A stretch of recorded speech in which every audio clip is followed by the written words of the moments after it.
It was early morning on the island of Sodor. Duncan was waiting for Peter Sam, who was bringing some trucks for him to take to Strawberry Grove. Duncan was also to take the headmaster's new organ. While they waited, the headmaster played a lively tune. Peter Sam had steamed all through the night to bring Duncan his wagons. But as he approached the junction, a low-hanging branch knocked his whistle off.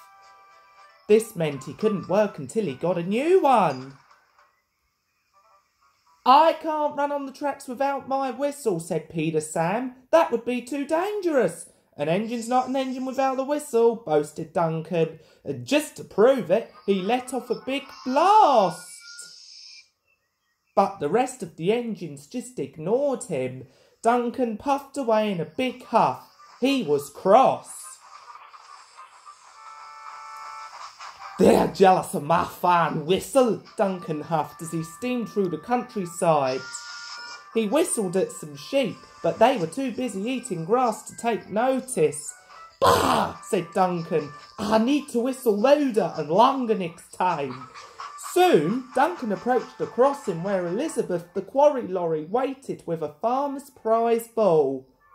This time, Duncan blew as loud and as longly as he could.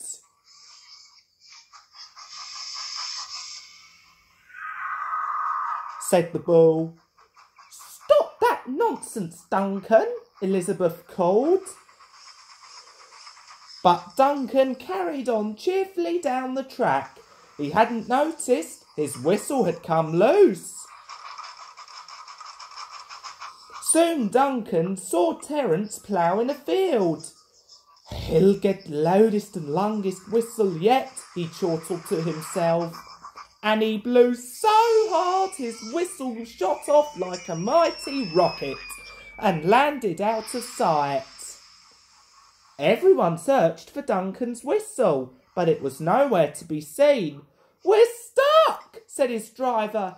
"We can't move without a whistle. It would be too dangerous." "Leave it to me," the headmaster called. For the rest of the day, Duncan didn't make a sound, but the headmaster's organ did.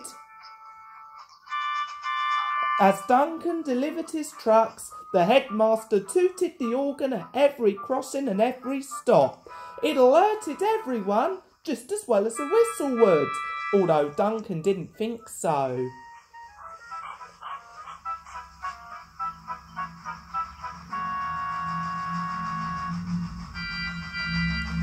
Finally, Duncan finished delivering the last of his trucks.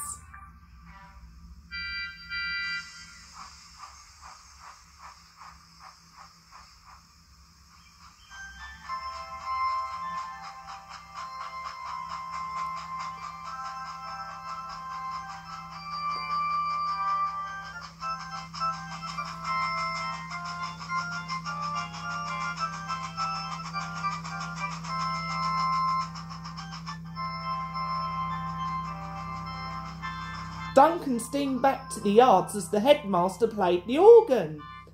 "Look," Rusty teased, "it's Duncan the musical engine." "Let's whistle along," chugged Rheneas. Whistled Skarloey, but Peter Sam, who had a shiny new whistle, felt sorry for Duncan. "You really did well to deliver your goods without a whistle," he said. "Y'all think so?" said Duncan, cheering up a bit. "Absolutely," said Peter Sam, "even though an engine's not an engine without a whistle." "Or an organ," chuckled the headmaster, and he tooted the organ. And everyone whistled back except Duncan, who just grinned.